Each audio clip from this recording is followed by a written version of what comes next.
તો ગોપાલ ઇટાલિયા જીતી ગયો. હાલ થા વાણની દુકાન ભેગીનો કરાયો દાઢી, ઉતાર તારી જટા. આપણે આ વિસાવદનની ચૂંટણીમાં કીધું હતું કે મુંડન કરીશું, ગોપલો જીતે. જો આ કર્યું, આખું મુંડન છે, ક્યાંય ચોટલી નથી રાખી, આખું મુંડન કર્યું છે. હવે મેં જીપ કઈસરી હતી એ મેં આ જનતાની સામે. વિડીયોની અંદર તમારું સ્વાગત છે. તો મિત્રો, અત્યારે આ બાપુ એક સોશિયલ મીડિયામાં ખૂબ સરસ વાયરલ થઈ રહ્યા છે અને તે બાપુ એવું કહી રહ્યા છે કે જો ગોપાલ ઇટાલિયા વિસાવદરની અંદર જો જીતશે તો કે મારી માથે હું ટકો કરાવી નાખીશ. બાપુ એવી સોશિયલ મીડિયામાં આવી અને ખુલ્લી એવી બધા લોકોને ચેલેન્જ આપી છે અને ગોપાલ ઇટાલિયા કે વિસાવદરની અંદર બહુમતથી નહીં જીતાય અને એ હારી જશે.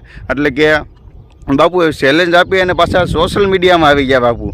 તો સોશિયલ મીડિયામાં વિરોધ બાપુને ઉપડ્યો. તો બાપુને પહેલાં મોટી મોટી દાઢી હતી, એ માથે મોટા વાળ હતા. તો બાપુને પછી જે કોઈ લોકો સોશિયલ મીડિયામાં આવે ને એકવાર એને ઉપડી જાય વિવાદની અંદર, પછી તેને કરવું જ પડે, કારણ કે તે સોશિયલ મીડિયાના લોકો તેને હાલવા નથી દેતા. એટલે કે જેને કીધું હોય એ કરાવે જ છે એમ. તો બાપુને પણ હવે આપણે વિસાવદરની અંદર ગોપાલભાઈ ઇટાલિયા આવી ગયા. ત્યારબાદ આપણે બાપુને હવે ટકો બધા લોકો ભેગા થઈને ફોન કરીને મેસેજ કરીને સોશિયલ મીડિયામાં બધા લોકો જે હોય ને ખબર જ હોય છે એવી રીતે જે સોશિયલ મીડિયા હોય એને ટકો કરાયો.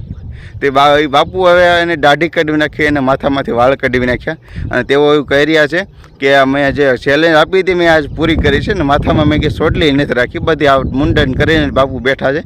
તો ચાલો આખો એનો વિડીયો જોઈ લ્યો. તો વિડીયો સારો લાગે ને તો મિત્રો તો વિડીયોને લાઇક કરજો, ચેનલ પર નવા હોય તો મિત્રો સબસ્ક્રાઈબ કરજો. અને મારી આ થોડી ઘણી મહેનત છે મિત્રો, તો તેને બસ એક લાઇક કરી દેજો અને વિડીયો બને. આપણે આ વિસાવદનની ચૂંટણીમાં કીધું હતું કે મુંડન કરીશું, ગોપલો જીતે. જો આ કર્યું, આખું મુંડન છે, ક્યાંય ચોટલી નથી રાખી, આખું મુંડન કર્યું છે.